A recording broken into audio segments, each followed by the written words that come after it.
Well, several Northern California wildfires continue to burn with very little containment this morning. Parts of the Bay Area already experiencing smoky conditions. And for more, we're joined on the KCBS Ring Central Newsline by Mary Prunicki, Director of Air Pollution and Health Research at Stanford's Parker Center for Allergy and Asthma Research. So even though we may not be seeing it right now like they are to the north of us, a lot of people can smell it. Is it just as bad for us?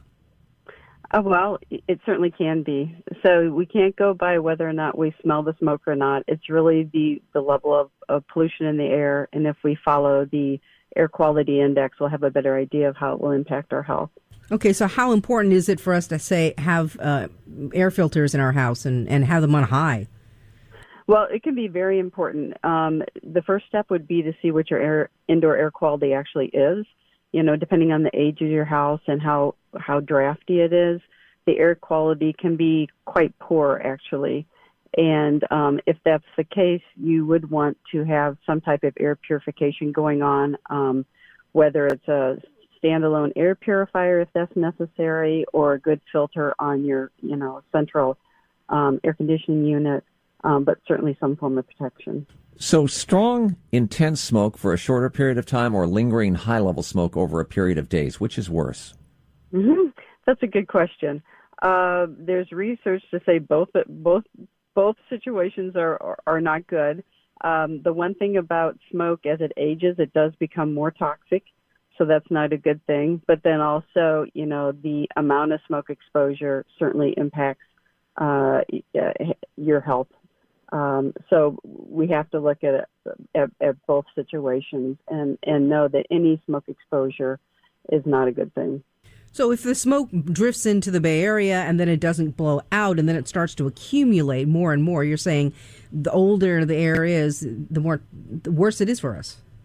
That's correct. As the wildfire smoke ages, it does become more toxic. And then we know that the particulate matter that's coming from the wildfire smoke is more toxic than, particulate matter coming from, for example, an automobile.